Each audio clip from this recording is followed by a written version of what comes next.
welcome to Activ8, the show where we've got tablets for everything apart from Tim's headache. Joining me today, as always and forever, we've got Mr. Tim Smith and Mr. Alan Liu. Our first topic of discussion today is tablets.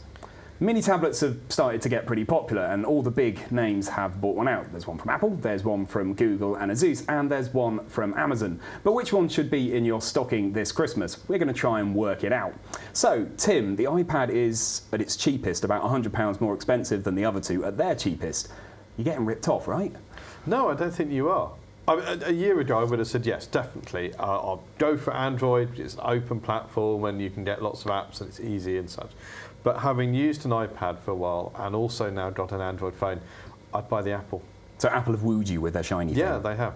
The iPad is no doubt better built, got a massive selection of apps. You got a lot of value out of it, even though it's more expensive. But if all you want to do is like watch stuff and read stuff, then the Amazon Kindle Fire HD will do that job perfectly well. There's not that many good tablet apps for Android yet, right? Yeah, that's the problem. The Nexus 7 is very nice in many ways, but as soon as you dive into the Google Play Store, there's lots of shonky, shoddy, downright dangerous-looking stuff on there. And people can get tricked into downloading it and then they're in trouble. You have to be a little bit more careful on the Android Google Play Store than you do on the iOS App Store. All right, if we had to make a definite decision as to which one we'd either buy or like in our stocking this Christmas, which one would it be? The iPad mini, the Kindle Fire HD, or the Google Asus Nexus 7? It's a close tie between the iPad mini and the Kindle Fire HD. You've got to pick one. Why can't I pick both? Well, you can, but then you'd have two hands and you wouldn't be able to use them. You'd just be bashing two tablets Slow together. hand clapping with two mini tablets, stereo tablets. Alan tablet hands. Yes. All right, so you've got two tablets that you can't use. They're so cheap, I can buy both of them. Glorious. Tim? I never thought I'd say this, but it'd be the iPad. The iPad? The but you can't put Ubuntu on an iPad, Tim. You're challenging me to do that. I'm not. I'm absolutely not. And I'd probably pick the iPad as well, purely because I'm shallow and I like shiny things. So you should go and spend a lot more money and help Apple's profits, clearly. Last week we talked a little bit about 4G. Now the network's actually launched, we decided to go out and give it a bit of a test. In central London it was super speedy, but we wondered how it would cope on the outskirts of London. So off we went to give it and Alan a bit of a whirl.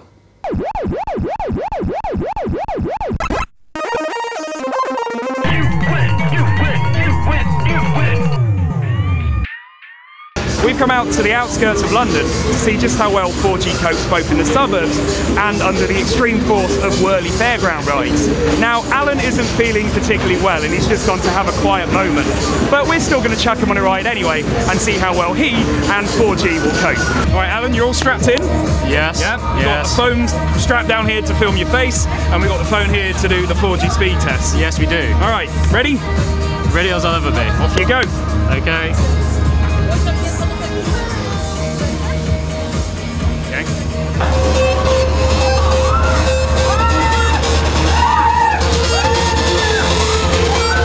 Good thing is that the test is completely scientific as well, so this is actual.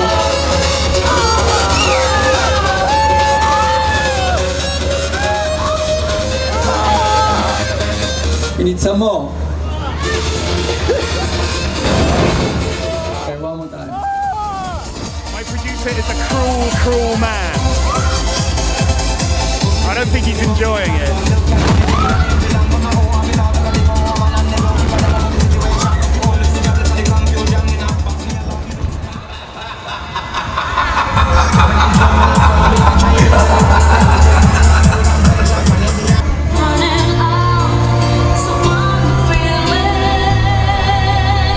Okay, so you're feeling slightly dodgy, but how was the 4G when you were spinning around in the air? Speed test did work.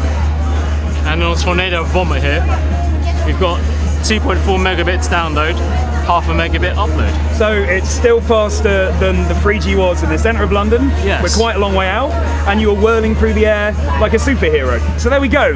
Not particularly scientific, but 4G works, one in the London suburbs, and two when we're trying to make Alan sick.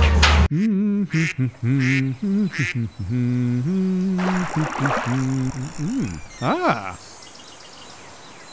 So Alan, you feeling better now?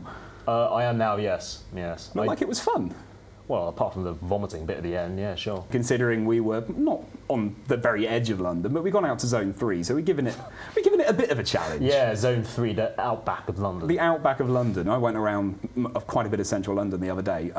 Fastest speed we got was outside King's Cross, where it was 20 megabytes a second, which is pretty nippy. The only snag is, though, is how much data you get on the plans. Yep, that's it. So the cheapest package you can get is £36 a month, and that gets you 500 megabytes, which at 20 megabytes a second, you're just going to burn through so quickly. I'd wait until you get a little bit cheaper and a little bit more generous. The real problem is that it sucks battery life like crazy. So 4G is something that we know we like, but what about things that we hate? Technology things, that is. When we sat down to have a think about this, Alan threw his hands up in the air immediately and started howling a word. What was that word? That word is Instagram. Instagram. What's so bad about Instagram? I can take nice pictures of my latte. Basically, Instagram lets you take your little awful, shoddy-looking smartphone photos. It makes them look slightly less shoddy. Instead of taking So it makes them better. Instead of taking dreadful smartphone photos and then gussying them up, how about you take better photos to begin with? How about you're less grumpy? I mean, How about the mobile phone manufacturers put better cameras in their how phones? about they're starting to? Why the hell did Facebook pay $1 billion for Instagram? Because they've got lots of money. It's like me paying They £1 could for a give bottle me of $1 water. billion, I'll make a better use of it. Next up, we've got this hideous font. What font is it, Tim? It's Comet Sans. What's so bad about Comic Sans? It's fun. No one is producing informal fonts that use a proper A-glyph. So it's hideous but useful. Yeah, you're stuck Do you with hate it, Alan? It's an ugly font, but I don't despise it anywhere near the same depth as Tim does. Mostly because I'm not really a typography nerd. Okay, so I think the final one is mine, and it's irritating ringtones, particularly the Nokia one, you know, you still hear it. They keep on developing it and making it I better. just put my phone on vibrate most of the time these days. Right. I don't understand why more people don't do the same. Well, the trouble I have with vibrators, I don't always feel it. Why not? I don't know. Maybe the phone's not up against my leg closely enough. Maybe you need Vibrate. tighter pants. Possibly, yes. Yes. Not that, horrible polyester mix that you usually favour, Tim. Some proper shiny spandex ones. Right, so wear tight trousers and put your phone on vibrate. That's the yes. way to get rid of irritating ringtones. Well, clearly I'm better dressed than you are. Clearly. Gentlemen, thank you very much for the valuable fashion advice and all your other thrilling insights. If you want to get in touch with the show, or if you have something to say about Tim's trousers, then you can email us. It's letters@computeractive.co.uk. That's letters@computeractive.co.uk. And we'll be back again really soon with another edition of Activ8. I'm not sure how good my clearly's going to be. All right. Clearly. No, that's rubbish. Clearly. Okay. Do you want me to just go? Yeah? The door's over there. Yeah. How? Good night.